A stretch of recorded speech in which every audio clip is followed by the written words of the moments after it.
Hi, and welcome to another story time brought to you by ABC Read, in which we are here to help develop and nurture that love of reading in every child. Did you know another read aloud fact?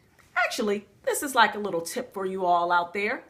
When you are starting off reading to children who are not used to being read to, start off with a fun and exciting book, so they will equate reading with pleasure and fun. So when it is time for them to be read to, they will look forward to it. And they will look forward to reading on their own over and over again. Remember to keep reading to your children, grandchildren, nieces, nephews, your neighbors' kids, whoever, at least 20 minutes a day.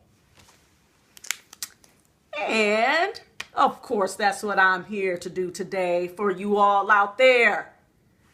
Do you all see the cover of this book? Look at her face. Look at her arms. See how we look like twins? What is that? That's right. Stripes, right? And I'm pretty sure some of you, most of you, maybe even all of you are familiar with this story. I know this is one of my favorite stories. And let's say the title together. A Bad Case of Stripes.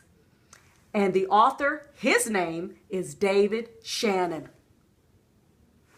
What are some predictions out there for some of you who are not familiar with this story? What do you all think this story is going to be about? This little girl has stripes on her body. She has a thermometer sticking out of her mouth. A cup in her hand. Do you think she probably is sick?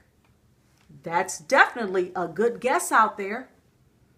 Well, let's find out. Let's open this book and see what's going on with A Bad Case of Stripes.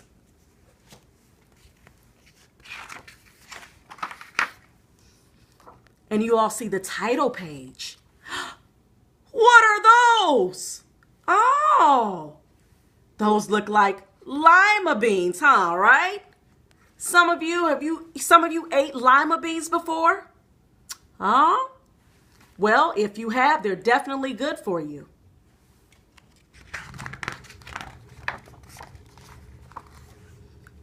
Camilla Cream loved lima beans, but she never ate them.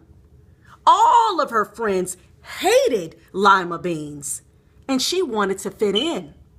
Camilla was always worried about what other people thought of her. Today she was fretting even more than usual. It was the first day of school, and she couldn't decide what to wear. There were so many people to impress. She tried on 42 outfits, but none seemed quite right. She put on a pretty red dress and looked in the mirror. Then she screamed. Ah! Her mother ran into the room and she screamed too. Ah! Oh my heavens! She cried. You're completely covered with stripes. This was certainly true. Camilla was striped from head to toe. She looked like a rainbow. Mrs. Cream felt Camilla's forehead. Do you feel all right? She asked. I feel fine, Camilla answered. But just look at me. You get back in bed this instant, her mother ordered. You're not going to school today.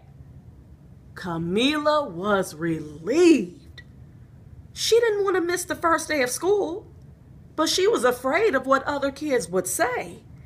And she had no idea what to wear with those crazy stripes. That afternoon, Dr. Bumble came to examine Camilla. Most extraordinary, he exclaimed. I've never seen anything like it. Are you having any coughing, sneezing, runny nose, aches, pains, chills, hot flashes, dizziness, drowsiness, shortness of breath, or uncontrollable twitching? No, Camilla told him. I feel fine.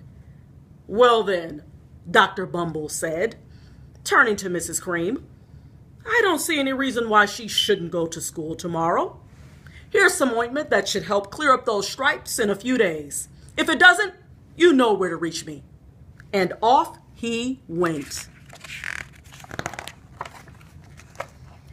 The next day was a disaster. Everyone at school laughed at Camilla.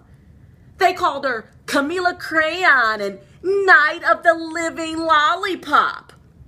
She tried her best to act as if everything were normal, but when the class said the Pledge of Allegiance, her stripes turned red, white, and blue, and she broke out in stars. The other kids thought this was great. One yelled out, "Let's see some purple polka dots!" Sure enough, Camilla turned all purple polka dotty. Someone else shouted, "Checkerboard!" and a pattern of squares covered her skin. Soon everyone was calling out different shapes and colors. And poor Camilla was changing faster than you can change channels on a TV. That night, Mr. Harms, the school principal, called. "I'm sorry, Mrs. Cream," he said. "I'm going to have to ask you to keep Camilla home from school. She's just too much of a distraction. I've been getting calls from the other parents. They're afraid those stripes may be contagious." Camilla was so embarrassed. She couldn't believe that 2 days ago everyone liked her. Now nobody wanted to be in the same room with her. Her father tried to make her feel better. "Is there anything I can get you, sweetheart?" he asked. "No, thank you," sighed Camilla. What she really wanted was a nice plate of lima beans. But she had been laughed at enough for one day. Well, yes, I see," Dr. Bumble mumbled when Mr. Cream phoned the next day. "I think I'd better bring in the specialists. We'll be right over." About an hour later, Dr. Bumble arrived with 4 people in long white coats. He introduced them to the Creams. "This is Dr. Grop, Dr. Sponge, Dr. Cricket, and Dr. Young." Then the specialists went to work on Camilla.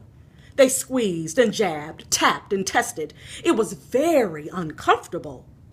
"Well, it's not the mumps," concluded Dr. Grop. "Or the measles," said Dr. Sponge. "Definitely not chicken pox," put in Dr. Cricket. "Or sunburn," said Dr. Young. "Try these," said the specialists. They each handed her a bottle filled with different colored pills. "Take one of each before bed," said Dr. Grop. Then they filed out of the front door, followed by Dr. Bumble. That night, Camilla took her medicine. It was awful. When she woke up the next morning, she did feel different. But when she got dressed, her clothes didn't fit right. She looked in the mirror, and there, staring back at her, was a giant, multicolored pill with her face on it. Dr. Bumble rushed over as soon as Mrs. Cream called. But this time, instead of the specialists, he brought the experts. Dr. Gord and Mr. Mellon were the finest scientific minds in the land. Once again, Camilla was poked and prodded, looked at and listened to. The experts wrote down lots of numbers. Then they huddled together and whispered. Dr. Gord finally spoke. "It might be a virus," he announced with authority. Suddenly, fuzzy little virus balls appeared all over Camilla. "Or possibly some form of bacteria," said Mr. Mellon. Out popped squiggly little bacteria tails. "Or it could be a fungus," added Dr. Gord. Instantly, Camilla was covered with different colored fungus blotches. The experts looked at Camilla, then at each other. "We need to go over these numbers again back at the lab," Dr. Gord explained. "We'll call you when we know something." But the experts didn't have a clue. much less a cure. By now, the TV news had found out about Camilla.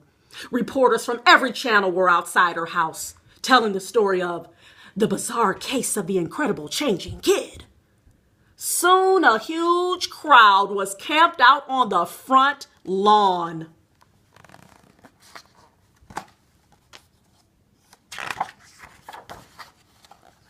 The Creams were swamped with all kinds of remedies from psychologists, allergists, herbalists, nutritionists, psychics, an old medicine man, a guru, and even a veterinarian. Each so-called cure only added to poor Camilla's strange appearance until it was hard to even recognize her. She sprouted roots and berries and crystals and feathers and a long furry tail. But nothing worked. One day, a woman who called herself an environmental therapist claimed she could cure Camilla. "Close your eyes," she said. "Breathe deeply and become one with your room." "I wish you hadn't said that," Camilla groaned.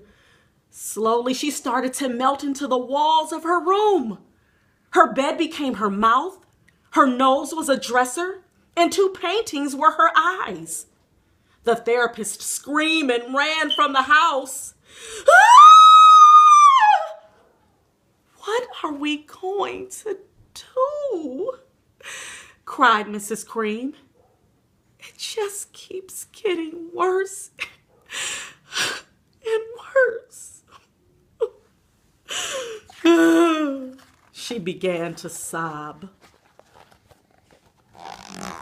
At that moment, Mr. Cream heard a quiet little knock at the front door. He opened it, and there stood an old woman who was just as plump and sweet as a strawberry. "Excuse me," she said brightly, "but I think I can help."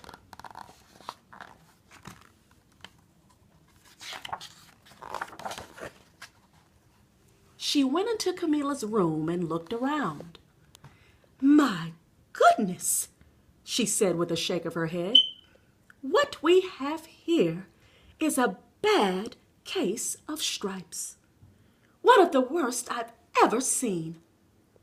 She pulled a container of small green beans from her bag. "Here," she said, "these might do the trick." "Are those magic beans?" asked Mrs. Cream. "Oh my, no," replied the kind old woman. "There's no such thing.